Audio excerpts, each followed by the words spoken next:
Ang kwento ni Tomby. Ang kwentong ito ay hango sa totoong buhay. Mula ito sa isa nating tagapakinig. Karanasan ito ni Liam. Walang eksaktong taon. Probinsya ng Apayao. Nang mga panahong ito, nasa dapit hapon na ng buhay ang dalawang magiting na bayani ng baryo. Si Tate Hernan na isang kinatatakutang ermitanyo, habang ang asawa naman na si Nanay Talia na isang gabunan. Isinuko ang pagiging malakas na aswang upang magkaroon ito ng anak. Sa biyaya ng may kapal, nagkaroon sila ng kambal na supling, isang babae at isang lalaki. Pinangalanan ni Tatay Hernan ang panganay na si Lia, habang ang babae naman, si Marikit. Namuhay na mapayapa ang mag-anak hanggang sa sumapit sa 8 gulang ang dalawang bata. Mapayapa na ng mga sandaling yon ng baryo, kaya naman hindi na nila kailangan ang maraming mandirigma. Ngunit itinabi ng dalawa ang kanilang mga tangang gamit dahil alam nilang kakailanganin nila ito pagdating ng tamang panahon. Mabilis na nagbago ang kapaligiran. Nakikiayo na din ang mga tao sa modernong mundo. Ngunit hindi pa din nawawala ang banta ng panganib. Isang araw, habang nag-aani ng mga itinanim na gulay, napansin ni Liam ang ilang nagtatakbuhang mga kababaihan papunta sa kanilang taniman. Dali-daling ibinaba ng binata ang hawak na buslo at sinalubong ang mga ito. Pakiusap, tulungan niyo kami. May mga humahabol sa aming grupo ng mga kalalakihan. May dala silang mga baril. Wika ng isa sa mga kababaihan. Sandali lang, uminahon kayo. Huminga ka ng malalim. Ipaliwanag mo sa akin ang... Hindi na naituloy ni Liam ang sasabihin dahil natanaw nito ang ilang kalalakihang armado ng baril. Nandito na sila. Pakiusap, tulungan niyo kami. Wika ng dalaga. Saktong napakakapal na mga damo sa puno ng sitaw, kaya doon niya itinago ang mga kababaihan. Maya-maya pa, napadaan na ang mga kalalakihan. Nagpatuloy lamang sa ginagawa ang binata na parang walang alam sa nangyayari. Teka, may nakita ka bang dumaang pangkat ng kababaihan dito? Oh, nakita ko po sila. Pero hindi dito dumaan eh. Doon sa kabilang taniman. Tignan nyo, baka nagtatago lang sa mga damo. O sige, maraming salamat ha. Mauna na kami. Wika ng lalaki. Matapos ay nagmadali na itong umalis. Nang makalayo na ang mga kalalakihan, dali-dali namang ipinuslit ng binata ang 4 na kababaihan. Dinala niya ang mga ito sa kanilang tahanan na labis namang ikinagulat ng ina. Oh, Liam, sino naman yung mga kasama mo? At bakit ang dudungis ninyo? Tanong ni Nanay Talia. Mangyari po kasi na hinahabol daw sila ng mga kalalakihan Nakita ko nga po yung mga yon. Kaya hindi na ako nagdalawang isip na dalhin dito para tulungan. Ganon ba? O siya pumasok kayo sa bahay nang makapagbihis at makakain. Halatang pagod na pagod kayo at nagugutom. Marikit, sunduin mo nga yung tatay mo sa bakahan. Sabihin mong may mga bisita tayo. Wika ng ginang. Dali-dali namang tumakbo ang dalagang anak papunta sa kinaroroonan ni Tatay Hernan. O Marikit anak, bakit ka nagmamadali? Anong meron? Tay, may mga bisita po tayo. Nangihingi sila ng tulong kay Manong Liam. Ipinatawag po pala kayo ni nanay. O sige, susunod na ako. Tatapusin ko lamang yung paglalagay ng mga tubig sa mga alaga natin. Wika ni Tatay Hernan. Matapos ang mga gawain, umuwi na rin ang ama. Nadatnan ito sa sala ng tahanan ang 4 na kababaihan. Mabuti naman at nandito ka na. Kasama ni Liam ang mga kababaihang ito at nanghihingi ng tulong. Mga ineng, maaari niyo bang ikwento kung anong nangyayari? Tanong ni Nanay Talia. Isinalaysay naman ng mga ito ang buong pangyayari. Ayon sa mga babae, sila ay nabibilang sa isang tribo ng mga babaylan. Pinasok na mga tulisan ang kanilang nayon at dinukot ang mga ito. 4 lamang sila ang nagawang makatakas. Kaya nagpasya ang mga itong humingi ng tulong sa kabayanan. Natanong din ni Tatay Hernan ang mga ito kung ano ang ginawa sa mga kagaya nilang nahuhuli. At ayon sa isang babae, dinadala sila sa isang lugar upang ipagbilis sa mga dayuhan niya. Labis na naawa si Nanay Talia sa mga ito, ngunit wala naman siyang magagawa kundi sumang-ayon kay Tatay Hernan. Nag-usap ang mag-asawa kasama si Liam. Nako, tapos na tayo sa pagkikipaglaban, Talia. At ayoko nang masangkot pa tayo sa kaguluhan. Nananahimik na ang pamilya natin.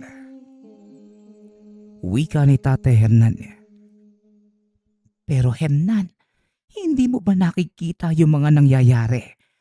Baka tadhana sa atin ang pagtulong sa iba at kahit anong pag-iwas ang gawin mo, wala tayong magagawa dahil nakabuntot na ito sa mga buhay natin. Iba na ang panahon ngayon, Talia. May mga anak na tayo at may pinoprotektahang buhay. Ayokong isuong ang mga bata sa naging buhay natin noon. Muling wika ni Tatay Hernan. Hindi nagsasalita si Liam. Tinitignan lamang nito ang mga magulang habang nagdidiskusyon. Sa isip-isip ng binata, tama naman ang suhestyon ng ama. Matagal na silang namumuhay ng payapa at walang sino man ang gumagambala sa kanilang baryo. Ngunit napagtatanto din ito ang sinasabi ng ina. Nakaakibat na ng buhay ang pagtulong sa kapwa. Habang nag-uusap ang mag-asawa, narinig ni Liam na may kausap sa labas ng bahay ang kapatid na si Marikit. Nang tignan niya kung sino ang mga ito, laking gulat ng binata dahil yun yung mga kalalakihang humahabol sa tinulungan niyang mga babae. Iniwanan nito ang nagtatalong mga magulang upang puntahan ang kapatid. Hindi naman ito napansin ng dalawa dahil abala nga sila sa pagdidiskusyon. Magandang umaga ho. Hindi ba kayo yung naghahanap ng mga babae kanina sa bukid? Nakita nyo na ba sila? Tanong ni Liam. Siniko nito si Marikit. Nakagad namang naintindihan ng dalaga. Sige po, si Manong Liam na ang bahala sa inyo. Babalik na po ako sa aking gawain, ha? Wika naman ni Marikit. Di namin sila natagpuan eh. Pero may nakapagsabing nakita kanila na may kasamang 4 na kababaihan at pumasok sila mismo sa bakuran mo. Tugon ng lalaki. Napangiti na lamang si Liam at napakamot ng ulo. Nako, sino po ba yung napagtanungan nyo? Pasensya na po ha, pero hindi naman sa sinasabi kong mahilig kayo magpapaniwala. Pero mas maganda ho siguro kung kayo na mismo yung magpatunay, no? Tumuloy po kayo at tignan kung may makikita kayo mga babae sa loob ng bahay. Pasok po kayo. Wika ni Liam. Sabay postura na parang pinapapasok ang mga kalalakihan. Hindi na. Salamat na lang at pasensya sa abala. Kung sakaling may mapadaan dito, ipagbigay alam mo kagad sa bayan. Mapanganib yung mga babaeng yun eh. At gulo ang dala nila sa baryo kung sakaling mapadpad sila dito. Gulo? Pwede ko bang malaman kung bakit gano'n na lang yung kagustuhan yung mahuli yung mga sinasabi niyong babae? Saka, ano ba yung mga itsura ng mga yun? Baka sakaling makita ko, di makikilala ko kagad sila. Pilit kumukuha ng impormasyon ng binata para malaman ang totoong dahilan kung bakit hinahabol ng mga ito ang 4 na kababaihan. Sila ay mga mag-aaral ng isang mambabarang sa kabilang nayon. Marami nang napinsala ang kanilang maestra. Ngunit nahuli namin ito, kasama ang ilan pang mga kagaya nila. Sa kasamaang palad, nakapuslit yung 4 na yun eh. At ngayon pakalat-kalat na lamang sa bayan. Mag-iingat kayo ha. At sa oras na makita nyo sila, ipagbigay alam nyo kagad sa mga tanod. Pagpapaliwanag ng lalaki, halata sa pananalita nitong wala siyang kaalam-alam na si Tatay Hernan ang kasalukuyang kapitan del baryo ng lugar. Matapos makipag-usap, kagad na ding umalis ang mga kalalakihan. Tiwala naman si Liam na hindi na babalik ang mga ito dahil sa sinabi niya. Ngunit kinagabihan habang naghahapunan ang mag-anak, laking gulat ng binata dahil may kumatok sa kanilang pintuan ang isa sa mga kagawad ng kanyang ama. Dali-dali namang tumayo ang binata upang pagbuksan ito ng pinto. Magandang gabi sa iyo, iho. Maaari ko bang makausap si Kapitan Hernan? Tanong na matanda. Narinig naman ni Tatay Hernan ang boses nito, kaya kagading tumayo at hinarap ang kagawad. Oh, Paste, gabi na. Anong problema? Pasensya na sa abala, Kapitan. Mangyari kasi, may mga kalalakihang nagpunta sa kabisera. Hinahanap daw nila yung 4 na kababaihan. Ganun ba? Ano naman daw ang kanilang dahilan? Hindi nila sinabi ang buong detalye, pero nag-aantay sila doon sa kabisera. At ikaw ang gusto nilang makausap. Mukhang galit na din yung mga yung kapitan eh. Natatakot na yung ilang residente dahil may dalang baril ang mga taong yon. Wika ni Mang Basti. Napatingin si Tatay Hernan kay Nanay Talia. Nakatitig lamang din ito ng masakit sa kanya. Ganun ba, Baste? O siya, sandali lang at magbibihis muna ako. Susunod na ako, Baste. Mauna ka na. At sabihan mo ang mga tanod, maghanda sa posibleng kaguluhan. Wika ni Tatay Hernan, sabay kuha ng kanyang mga damit. Akmang palabas na sana ng tahanan, ngunit hinarang ito ni Nanay Talia. Mukhang may nakakalimutan ka yata. Wika ng ginang. Nagulat ito nang bigla siyang halikan sa noo ni Tatay Hernan. Hindi yan ang ibig kong sabihin, Hernan. Kundi ito. Wika ni Nanay Talia, sabay abot ng kamagong na basto ni Tatay Hernan. Sa palagay ko, hindi na kailangang dalhin ko pa yan, Talia. Hindi naman ako makikipag-away sa kabisera. Kakausapin ko lamang ang mga lalaking yon. At kung sakaling magkaroon ng hindi pagkakaunawaan, nariyan naman ang mga tanod para umawa. Hindi, Hernan. Gusto kong dalhin mo ito. Hindi ako nakikiusap. Inuutusan kita. Marahang hinawakan ni Tatay Hernan ng baston at kinuha ito sa kamay ng asawa. Oo na, dadalhin ko na nga. Sige na, alis na muna ako. Liam, ikaw na muna ang bahala rito ha, habang nasa kabisera ko. Wika ni Tatay Hernan. Tumango lamang si Liam. Nagpatuloy sa pagkain at pagkatapos, Pinuntahan nito ang mga kababaihang itinago ni Nanay Talia sa maliit na kubo sa likod ng kanilang tahanan. Kakatapos lang ding kumain ng mga ito at kasalukuyang nagpapahinga. Pasensya na kayo sa istorbo pero may ilang katanungan lang sana ako. At sana maging tapat kayo sa mga sagot ninyo. Wika ni Liam. Itinanong ng binata ang pangalan ng mga kababaihan. Ngunit isa lamang sa kanila ang nagsalita. Ako na ang magsasalita para sa aming pangkat. Ang pangalan ko nga pala ay Maria. Kahit sino na sa inyo, ang importante, masagot ang katanungan ko. Dahil kaligtasan naming mag-anak ang nakasalalay rito. Gusto ko malaman ng katotohanan. Bakit ganun na lang ang pagnanais ng grupong yon na mahuli kayo? Ano bang kasalanan nyo sa kanila? Kagaya ng sinabi ko sa'yo, kami ay mga babaylang alabay. Pinasok ng mga kalalakihan ng nayon namin at hinuli ang lahat ng mga kasamahan ko, kasama ang aming guro. Kaming 4 lang ang nakaligtas. Nakausap ko kasi yung mga kalalakihang naghahanap sa inyo Nagbigay sila ng babala sa akin. Mga mambabarang daw kayo. Totoo ba yung bintang nila sa inyo? Kaming mga babaylan, may kaalaman sa halos lahat ng karunungan ng kalikasan, lalo na ang barang. Pero ginagamit namin yun sa panggagamot lang. Wika ng dalaga.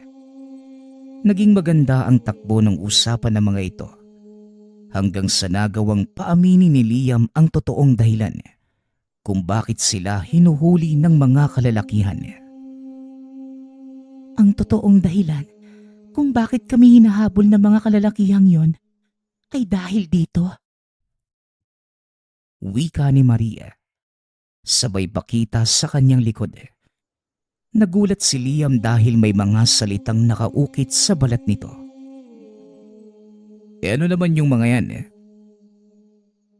Bahagi ito ng isang makapangyarihang dasal na maaaring bumuhay ng patay. Nakuha na ng kanilang pinuno ang kasulatan, ngunit hindi nila ito magagawang paganahin dahil nasa katawan ko ang isa sa mga pahina at ang ilan sa mga nawawalang salita, kabisado ng mga kasama ko. Ito ang dahilan kung bakit pinili naming makatakas. Dahil sa oras na mabuo ang dasal, malaking gulo ang mangyayari. Sino naman yung mga taong naghahangad na makuha yung sinasabi mong dasal Muling tanong ng binata. Ang taong nagngangalang Amay, isa siyang mangkukulam na naglalayong buhayin ng kanyang asawa. Kung ganon, bakit naman ito hahangarin na mabuhay ang isang taong namayapa na? Ang mag-asawang Amay at Griselda, kilala bilang malakas na mangkukulam sa bayang pinagbulan namin. Isinumpa ng aming grupo si Griselda dahil sa panggagambala nito sa mga tao. Ngunit kalaunan, hindi kinaya ng kanyang katawan ng sumpa. Tuluyan itong bumigay at namatay. Naniniwala si Amay na paghala-gala lamang sa paligid ang kaluluwa ng kanyang asawa. Kaya gumagawa ito ng paraan para maibalik ito. Pagpapaliwanag ng dalaga. Dagdag pa ni Maria. Kaya din nila pinaghiwalay ang mga pahina ng aklat ng dasal. Dahil sa oras na gamitin ito ni Amay, hindi lang kaluluwa ng kanyang asawa ang maaari nitong pabalikin. Posible ding sumama ang mga lagalag na kaluluwa. At kung hindi maaagapan, maaaring makatawag pa ng demonyo ang mga ito. Samantala, dako naman tayo sa panig ni Tatay Hernan. Kasalukuyan itong nakikipag-usap sa mga kalalakihan at kinikwento ang bersyon ng kanilang kwento. Ayon naman sa mga ito, ang 4 na kababaihang hinahabol nila, mga mambabarang na pumapatay ng napakadaming kabataan sa lugar. upang ialay sa sinasamba nilang diwata. Nagpakilalang manunugis ang mga ito at sinabing binayaran sila upang tugisin ang 4 na kababaihan. Kung ganoon, delikado pala ang mga kababaihang ito ha. Sa ngayon, wala pa naman akong nakikitang kahalintulad ng deskripsyon ninyo dito sa baryo. Pero sa oras na may malaman ako, ipagbibigay alam ko kagad sa inyo. Wika ni Tatay Hernan. Matapos ay nagpaalam na itong umuwi. Gabi na ng mga oras na yun. Mag-isa lamang itong naglalakad sa daan. Alam niyang walang tiwala ang mga kalalakihan sa sinabi. Hindi rin malayong susundan siya ng mga ito para makasiguro. Ngunit hindi nga ito nagkamali. Dahil ilang metro bago makarating sa tahanan, naramdaman ito ang mga yabag sa kanyang likuran. Huminto sa paglalakad ang matanda. Lumingon para makita kung sino ang mga nakasunod. Ngunit sa kasamaang palad, bigla siyang dinamba ng isang hindi kilalang lalaki na siya namang malaki nitong pagkakamali. Mahabang panahon na rin ang nakalipas nang huling makipaglaban si Tatay Hernan. Ngunit nananatiling sariwa sa alaala ang lahat ng mga natutunan sa grupo.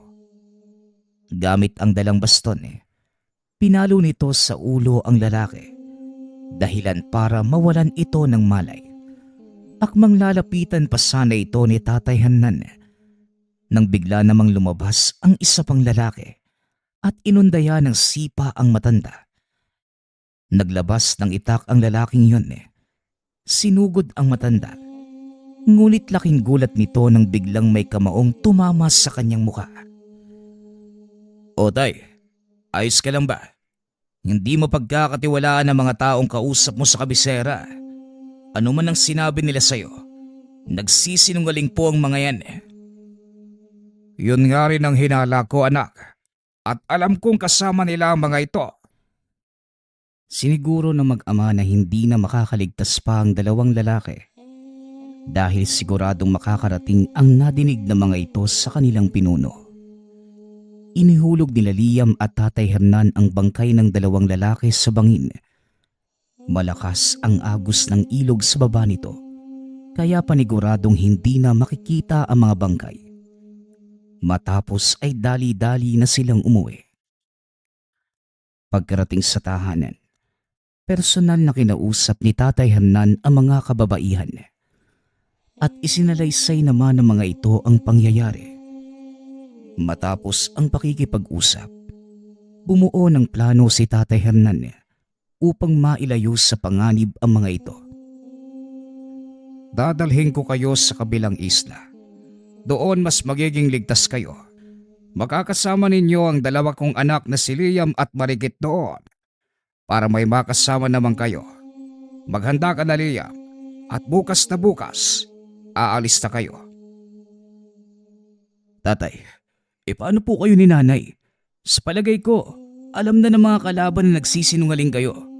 Malalagay kayo parehas sa alanganin, tay. Alam mo, anak, kung ano ang kaya naming gawin ng iyong ina. Kaya wag mo kaming alalahanin. Iniaatang ko sa balikat mo ngayon, Liam, ang kaligtasan ng mga kababaihang ito. Nandiyan naman si Marikit upang tumulong. Ikaw na ang bahala sa kanila. Wika ni Tatay Hernan. Bagaman nag-aalala, wala nang magawa ang binata kundi sumunod sa ipinag-uutos ng ama. Madaling araw pa lamang, nagsimula ng maghanda ang binata. Isinakay nito ang mga kababaihan sa bangka at itinawid sa karatig pulo. Ano ang meron sa lugar na pupuntahan natin, Liam? Nakakasiguro ko bang ligtas tayo doon? Paano na ang mga magulang mo? Tanong ni Maria. Ang islang pupuntahan natin, dating kanlungan ng pangkat nila tatay. Doon sila nagtatago, kasama ang buong samahan. Noong aktibo pa sila sa pagiging bandidong pirata. Tugon ng binata. Ano? Pirata ang mga magulang mo? Gulat na tanong ni Maria. Hindi ko nga pala naikwento sa inyo, no? O, parang gano'n na nga. Pero ang kayamanang napipirata nila mula sa sakim ng mga tao, ibinabahagi nila sa mga naghihirap. At ito din ang dahilan kung bakit unti-unting umunlad ang sityo. Huwag kang mag-alala, ligtas kayo sa islang yon. Pagpapaliwanag ni Liam. Maya-maya pa, dumaong na ang mga ito sa dalampasigan. Laking gulat ni Maria dahil matapos ibaba ang kanilang mga kagamitan, sinunog ng binata ang bangka. Ano? Bakit mo naman sinunog yung bangka? Para hindi malaman ng mga kalaban na dito tayo nagpunta, kailangang burahin ang lahat ng bakas. Tugon ng binata. Naglakad ang mga ito papasok sa kalagitnaan ng isla hanggang sa makarating sila sa bahagi kung saan merong malaking kuweba. Nandito na tayo sa bago nating tahanan. Pasensya na kayo at walang malambot na higaan dito. Wika ni Marikit. Walang anuman ito, Marikit. Malaking tulong na ang ginawa niyong magkapatid para sa amin at wala na kaming dahilan para magreklamo. Maraming salamat ha. Ramdam ni Liam ang tensyon sa pagitan ng dalawang dalaga, kaya dali-dali niya itong inawat. Sige na Maria, pumasok na kayo sa loob. Huwag kayong mag-alala. Permanenteng nakasindi yung mga sulu dyan dahil sa natural na langis na dumadaloy sa dingding ng kuweba. Kaya maliwanag sa loob. Wika ng binata. Matapos pumasok ng pangkat ni Maria, kinausap naman ni Liam ang nakababatang kapatid. Nakakainis kasi si tatay eh. Bakit pati ako isinama niya? Marikit, alam mo naman yung tungkulin ng pamilya natin, hindi ba? Kagaya ng sinabi ni nanay, tandaan mo, Malaki yung tiwala sa atin ng mga kababaihang yan. ganun din yung mga magulang natin. Umaasa ako sa iyo, Marikit. Alam ko ang kaya mong gawin. Tugon ni Liam. Kung hindi nyo na itatanong, si Marikit ang nagmana ng likas na kakayanan ni Tatay Hernan. Ito ay ang pagmamanipula ng elemento ng apoy. Oo na Manong. Sige na. Magluluto na muna ako ng pananghalian at nagugutom na rin ako. Wika ni Marikit. Padabog itong pumasok sa yungib. Samantalang si Liam naman, nilibot muna ang buong paligid upang tignan kung aktibo pa ang mga patibong sa dating kuta. Maya-maya pa, nakabalik na ang binata. Nakahinga ng maluwag dahil tahimik naman ang loob ng kuweba. Walang nangyayaring iringan sa pagitan ni Marikit at Maria. Ngunit yun pala ang akala ng binata. Napansin niya ang bukol sa noo ng dalaga at gayon din kay Maria. Marikit, Maria, anong nangyari dito? Bakit may mga bukol kayo? Ano kasi? Nadulas ako. Sinalo lang ako ni Marikit.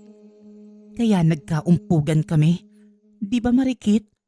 Di ba mga kasama? Oo Manong, tama yung sinabi ni Maria. Paano? Tatanga-tanga kasi. Hindi tinitignan yung dinaraanan. Pasensya ka na ha, Marikit. May kung sino kasing naglagay ng kawali sa gitna ng daan. Kaya hindi ko namalayan. Naapakan ko.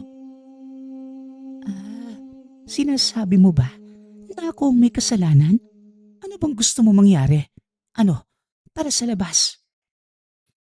Napakamot na lamang ng ulo si Liam. Tinitigan ang kapatid. Biglang nanigas ang katawan. Napaupo dahil sa presensya ng binata. Napaatras din si Maria nang maramdaman ito. Ang hindi pangkaraniwang lakas ng binata. Kung hindi nyo na itatanong, si Liam naman ang nagmana ng kakayanan ng kanilang inang si Nanay Talia. Nasa katawan ng binata ang bertud ng gabunang pinagmula ng kanyang ina. Itigil nyo na nga yung kaguluhang to. Tayo-tayo na lang yung magkasama dito sa iisang bubong. At sa ayaw at sa gusto nyo, magsasalubong ang mga tingin at daan natin. Kaya anumang hindi pagkakaunawaan, isantabi nyo muna. Maliwanag ba? Maria! Marigit! Wika ni Liam. Maliwanag, Manong. Pasensya na, hindi na po mauulit. Tugon ni Marikit. Tumingin naman si Liam kay Maria at napayuko na lamang ang dalaga. Ipagpaumanhin mo, Liam. Hindi na mauulit. Wika naman ni Maria. Makalipas ang ilang araw, nagawa din ng mga itong magkasundo. Wala na ding nangyaring kakaiba hanggang sa oras na dumating si Tatay Hernan. Liam, sandali lang akong daraan dito. Mainit na ang sitwasyon sa baryo. Kagaya ng sinabi ko, lalabas ang tunay na kulay ng kalaban. Naparito lang ako para iabot sa iyo ang mga bagay na ito. Hindi na ako magtatagal pa, Liam. Muli, ikaw na muna ang bahala sa mga panauhin natin. Magdadala na lamang ako ng mga kailangan nyo sa mga susunod na araw. Sa ngayon, pagtiyagaan nyo muna itong mga gulay at prutas mula sa ating pananim. Wika ni Tatay Hernan. Hindi na din ito nagtagal pa. Naging ganoon ang sistema ng pagkikita ng mag-ama. Hanggang sa isang araw, hindi na ito dumating. Nangamba si Liam na baka may nangyari ng masama sa mga magulang. Kaya naghanap ito ng paraan para makabalik sa kanilang baryo. Gamit ang kakayanang minana sa ina, lumipad ang binata sa kauna-unahang pagkakataon. Ngunit bago pa man ito makarating sa paroroonan, namataan ng binata ang isang bangkang papunta sa kanilang isla. Gabi na ng mga sandaling yun, bahagyang bumaba si Liam para makita kung sino ang sakay ng bangka. Nanlaki ang mga mata nito dahil mga armadong kalalakihan ang nakasakay roon. Dali-daling bumalik ang binata sa isla at binalaan ang mga kasamahan. Sa palagay ko, hindi natin kailangang umalis sa kinaroroonan natin ngayon, Manong. Protektado na mga patibong ang paligid ng kuweba at sa dalampasigan pa lang, kung hindi mag-iingat ang mga mangangahas pumasok, siguradong mapapahamak na sila. Tama ka, Marikit. Pero sikapin pa din ninyong wag magpakita sa mga taong paparating. Delikado. May mga dala silang baril. Hindi ko alam kung kaya ba nating sagupain ang mga yon o hindi. Manong, magtiwala ka lamang sa kakayanan mo. Ikaw tong nagmana ng dugo ni nanay eh. Sayang naman yung pagiging gabunan mo kung hindi mo rin gagamitin. Ako nga, bala ko munang makipaglaro sa kanila eh. Basta. Mag-iingat ka, Marikit. Sige na. Babalik ako sa dalampasigan para salubungin sila. Pagkarating ng binata sa dalampasigan, saktong nakadaong na ang bangka. Naghahanda na din ang mga kalalakihan para maglakad papasok ng isla. Hanggang dyan na lang kayo. Wika ng binata. Nagulat ang mga kalalakihan nang makita si Liam na nakatayo sa kanilang harapan. Walang pagdadalawang isip na pinaputokan ng mga ito ang binata. Ngunit walang epekto ang kanilang mga bala sa malakas na pangontra ni Liam. Sinugod niya ang mga ito. Pinagsusuntok. Akmang babalik na sana sa bangka ang ilan nang bigla naman itong matupok. At sa tingin ninyo, makakaalis pa kayo ng buhay sa islang to? Diyan kayo nagkakamali. Wika ni Marikit. Sabay bagsak ng tila bulalakaw sa mga kalaban. Walang natirang buhay sa mga kalalakihan. Kaya naman nakampante na ang mga ito na hindi nababalik pa ang mga kalaban. Ilang araw ang lumipas. Dumating si Tatay Hernan kasama si Nanay Talia. Tay, anong nangyari sa'yo? At bakit may mga sugat kayo? Hindi namin kinaya ang puwersa ng mga kalaban. Masyadong malakas ang amay na yon. Maliban pa doon, mukhang kakampi na nila ang grupo ninyo, Maria. Nakita kong may kasama silang babaylan nang sumugod sa baryo. Hindi maaari ang sinasabi nyo. Pasensya na po, Nanay Talia, pero hindi ako naniniwala na gagawin nyo ng aming guro. Hindi ako maaaring magkamali, Iha. Isang babaylan ang nakasagupa namin ni Manong Hernan mo at napakalakas na. Maaari niyo po bang ipaliwanag sa akin ang nakita niyo, Nanay Talia? Matandang matangkat na mahaba ang buhok, puno ng tato ang braso at may hawak na tungkod na gawa sa itim na kahoy. Biglang nanlumos si Maria. Napaluhod sa lupa dahil tama nga ang deskripsyon ni Nanay Talia. Pero maaaring napilitan lamang siyang umanib sa pangkat ni Amay. Kailanman, hindi magagawang talikuran ni Tandang Inang ang kanyang adhikain. Maaring tama ka. At yan ang gusto kong malaman. Sa ngayon, kailangan muna nating bumawi ng lakas. Masyadong nagulpe ang katawan ko sa pakikipagbuno sa mga yon. Mahabang panahon na din simula nang huli akong makipaglaban. Hindi ko na din nagagamit ang aking kakayanan sa mahabang panahon, kaya medyo nangangalawang na ako. Pasensya na kayo mga bata at mga matatanda na ang mga kasama ninyo. Dagdag ni Nanay Talia. Wala po kayong dapat alalahanin, mga kasama. Tulungan niyo akong gamutin ang mga sugat nila Manong Hernan at Nanay Talia. Wika ni Maria. Nanatili namang alerto si Liam sa lahat ng oras. Dahil sa lalong madaling panahon, maaaring magsulputan na ang mga kalaban. Habang nag-iikot sa paligid, napadpad ito sa bandang likod ng isla. Laking gulat ng binata dahil naroon ang maalamat na barko.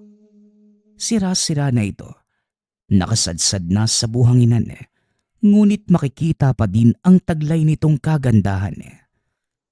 Nagulat si Liam nang biglang magsalita ang ama sa likod. Marami kaming pinagsamahan sa barkong yan. Lahat ng alaala, nakadikit na sa bawat bahagi ng barko. Kaya nagpasya kung wag na itong palubogin sa dagat. Hanggang ngayon, buhay pa din ang mga kanyon at parang bago pa. Teka tay, may naisip ako. Yun ay kung sasang-ayon ka. Huwag ka nang magsalita. Alam ko ang takbo ng isipan mong bata ka. Oo, pumapayag ako. Sa katunayan, ito din ang dahilan kung bakit ako naparito. Gagamitin natin ang mga kanyong to para mapigilan sila. Kahit papaano mababawasan ang puwersa ng kalaban kung sakaling sumalakay sila sa islang ito. Wika ni Liam. Sinang-ayunan naman ng ama ang sinabi ng binata. Kaya kagad na nilang ginawa ang pagpaplano. Isa-isang ibinaba ang mga kanyon. Inilagay ito sa dalampasigan. Kahit papano, marami pang natirang bala sa loob ng barko. Kaya alam ni Liam na gagana ang kanilang binabalak. Sasapat na siguro ang mga yan. Mapapalubog pa ng mga bolang bakal ang bangka ng sino mang magtatangkang dumaong sa dalampasigang ito. Matapos isagawa ang plano, bumalik ang dalawa sa yungib upang palaan ang mga kasama sa kanilang binabalak. Mag-iingat kayo, Liam. At ikaw naman, Hernan. Huwag ka nang makipagsagupaan ng harapan sa mga kalaban. Hindi na kagaya ng dati ang pangangatawan mo. Hindi ka na bata. Nagsalita ang nalagas na aswang. Ikaw din naman, huwag ka nang lalabas ng yungib na ito ha. At baka mabali pa yung balakang mo. Tugon ni Tatay Hernan. Bahagyang natawa si Maria sa bangayan ng mag-asawa Hindi nito akalain na napakasaya pala ng pamilya na meron si Liam at Marikit. Liam, alam mo, nagsisisi ako nung humingi ako ng tulong sa'yo. Dahil nasira ko ang katahimikan ninyo. At dahil sa akin, napahamak ang mga magulang mo at pati ang buo mong baryo. Tama ka. Nagkagulo nga ang buong baryo. Napahamak sina nanay at tatay. Pero ayos lang yun. Sanay na ang sityo sa ganito. Lalo na sila nanay at tatay. Nakalimutan mo bang mga bandidong pirata sila? Kahit na, hindi naman dapat humantong sa ganito ang lahat. Kung hindi dahil sa amin. Kaya siguro, mas mabuti pang sumuko na lang kami. Ano? Nasisiraan ka na ba ng bait, Maria? Susuko kayo? Sa kabila ng pinagdaanan natin? Ganun na lang yun. Maria, nakipaglaban ng mga magulang ko para sa kaligtasan nyo. Kaya sana, huwag mong sayangin ang sakripisyo nila. Wika ni Liam. Sa kalagitnaan ng pag-uusap ay narinig nito ang sigaw ni Marikit na nagbabantay sa dalampasigan. Napalingon ang binata. Natanaw ang ilang bangkang paparating. Magsipaghanda na kayo dahil ito na ang pinakahihintay natin. Wika ni Tatay Hernan. Sinindihan ng binata ang mga sulong na katapat sa bawat kanyon. Pinaputok ang mga ito. Tinamaan ang ilang bangka ngunit may mga nakaligtas. Isa sa mga ito ang bangka kung saan lulan ang pinuno ng mga kalaban at ang guro ni na Maria na si Tandang Inang. Hindi nga po kayo nagkakamali. Bakit naman to ginawa ni Gurong Inang? Wika ni Maria. Dali-dali itong tumakbo para salubungin ang mga kalaban. Hindi na nagawang pigilan ng binata ang dalaga dahil sa bilis ng pagtakbo. Nakita naman ni Marikit na nag-angat ng tungkod ang matanda upang magbitaw ng orasyon. Kaya dali-dali itong nagpakawala ng mga bolang apoy. Nagpalit anyo na din si Liam. Sinugod ang mga kalaban. Sa pagkakataong yon hindi na pinigilan ng mag-asawa ang mga anak. Maging ang mga kalaban hindi inaasahan ang madadatnan. Wala silang kaalam-alam sa mga kakayanan ng dalawang anak ni Tatay Hernan. Aba, nasurpresa ko sa mga kakayanan niyo. Talagang ang totoo ang sinasabi ng mga taong napagtanungan ko tungkol sa inyo. Isang kinatatakotang ermitanyo at isang gabunan. Magiging masaya ito at sisiguraduhin kong pagkatapos ng labang ito, kokolektahin ko ang inyong mga kaluluwa para ialay sa aking Panginoon. Hayaan mo. Nako ang humarap sa kanila, amay. Sayang lang ang pagod mo sa mga mahihinang nilalang na ito. Wika naman ng guro nila Maria. Tumigil ka na, guro. Hindi ito ang totoo nating layunin. Nagising lamang ako sa katotohanan, Maria. Wala na tayong magagawa pa. Nagpabago na ang panahon. Wala nang silbi ang mga kagaya natin sa modernong mundo. Tignan mo ako. Mamamatay na lamang na namumuhay sa makalumang pamamaraan. Kaya naisip ko, bakit hindi na lang natin tamasain ang buhay na payapa at makakamit lang natin ito sa pamamagitan ng ganap na pagsuko kay Amay. Hayaan mong gamitin niya ang mga dasal. Hayaan mong buhayin niya ang namamahingang asawa. Nababaliw ka na po, Tandang Inang, at kahit kailan, hindi ko gagawin ang sinasabi mo. Mamamatay muna ako bago niyo makuha sa akin ang bahagi ng mga dasal. Wika ni Maria. Nagsipaglabasan pa sa yungib ang 3 pa sa mga kasamahan. Laking gulat ng matanda nang sabay-sabay na nagpakatiwakal ang 4 na alapay. Napasigaw sa galit si Liam. Hindi na nito napigilan ang sarili. Walang tigil nitong sinugod si Amay.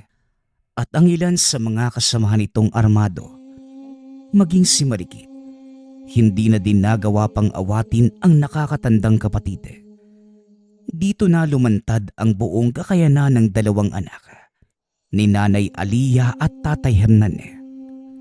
Dahil sa lakas ng kambal, walang nagawa maging si Tandang Inang. Sinubukan nitong kalabanin ang 2, ngunit hindi na kinaya ng katawan ang malakas na apoy na nagmumula kay Marikit. Nagkandalasog-lasog na din ang katawan ni Amay, maging na mga tauhan nito. Maya-maya pa, uminahon na sina Marikit at Liam. Nilapitan ni Tatay Hernan ng dalaga at napansin nitong umiiyak ang anak. Tama na, Marikit. Nangyari na ang lahat. At hindi na natin maaaring ibalik ang buhay ng mga namatay. Pero hindi naman nasayang ang kanilang mga sakripisyo. Dahil tuluyan ang naglaho ang isang isinumpang orasyon. Tatay, naging kaibigan ko na po sila. Sa buong buhay ko, ngayon lamang ako nagkaroon ng mga totoong kaibigan. Tapos, ganito pa yung nangyari. Ganyan talaga ang buhay, anak. May dumarating, may nawawala, at patuloy lamang itong iikot. Kaya huwag kang mag-alala. Balang araw may mga tao ding darating sa buhay mo na itinakda ng Diyos para habang buhay mong makasama. Pangaral ni Tatay Hernan. Hindi naman na nagsalita pa si Liam. Tumayo na lamang ito. Naglakad papunta sa dagat, sabay dapa sa buhanginan. Matapos ang kaganapang yun, hindi na muling nasundan pa ang pagsalakay sa kanilang baryo at unti-unti na ding nagbalik sa dati ang lahat. Nagpapasalamat nga pala ako sa lahat ng sumusuporta sa ating channel. Nawa ay patuloy niyong suportahan at pakinggan ang ating mga kwento. Hanggang sa muling pakikinig. Paalam.